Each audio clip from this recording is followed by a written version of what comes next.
Yeah, they had a so-called democracy-ish. Uh, it, I mean, you had the emperor, and you had his ministers. And, I mean, if you want to go all the way back to 1868 with the Meiji Restoration, where they ended feudalism and came into a modern era with a system of government akin to a democracy, sure.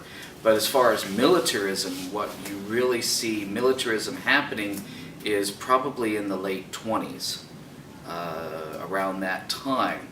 Because if you want to take a look at the Japo-Russo War of 1904-1905, which you have Japan fighting against Russia at the time, and Japan was actually winning.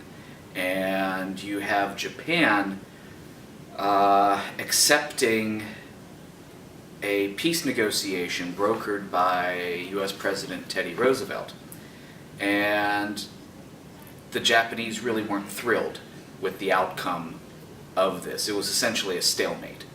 And many Japanese believe that if they kept fighting, they could have defeated the Russians over on the Pacific coast. So the United States brokered this peace deal, and Japan was like, well, the United States just pretty much, how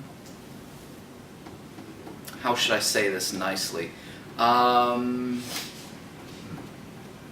screwed us over. Anyway, because Japan was an industrial nation, Japan was slowly becoming imperialistic, and even though they had the quote-unquote democracy, it really was, I mean, the emperor was their living god, and so the emperor, again, had his ministers. You have, you got Prime Minister, eventually Prime Minister Tojo, but he was really a general. So the Taisho period, it was a period where they were kind of embracing especially American culture, and also Western culture. If you looked at an average street in Tokyo, it would almost mirror like a street in London. There was a major earthquake in the mid-1920s. 1923. Yeah. 1923, there was the earthquake, and it basically destroyed much of Tokyo. And so then the Great Depression hitting, because of course their economy was linked with the United States, it hurt them badly. Yes. Because they basically had to start all over again. Well, it was devastating for the Chinese, to say the least. Not only were the Japanese coming in just to take their land, but they were also, and as you would see a little later, they were also trying to force their culture upon the Chinese.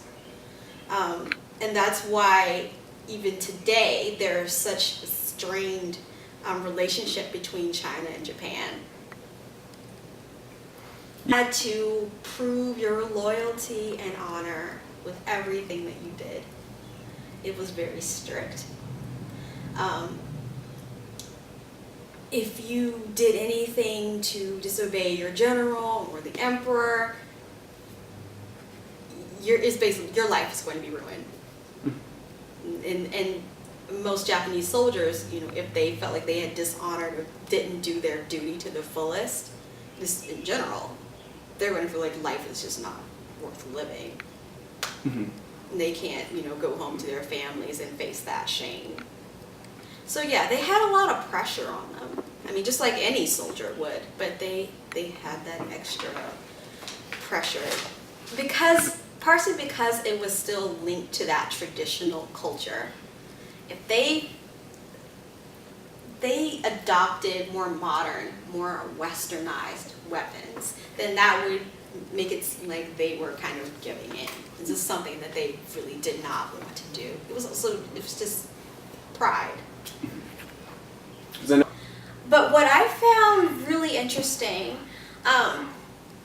when I was researching like the aftermath of the bombing of Hiroshima and Nagasaki, most average Japanese citizens didn't know what to think of it.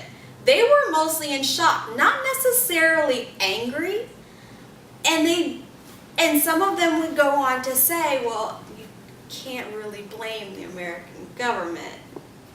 I just found that really fascinating that most people weren't necessarily angry. They were just in shock because they had never seen anything like this. The world had never seen anything like this.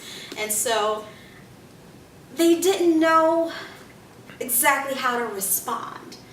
And so, of course, Emperor Hirohito, he's willing now to surrender, but of course Tojo is not.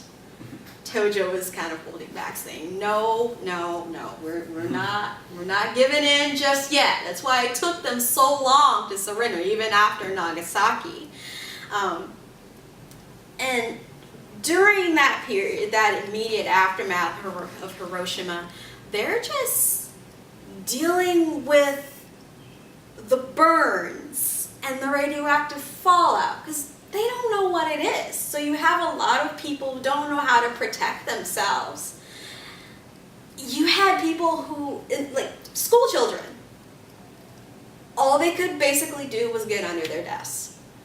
And later on, of course, during the Cold War, you'll see those duck and cover videos where they're teaching kids, to get under your desk. It doesn't do anything.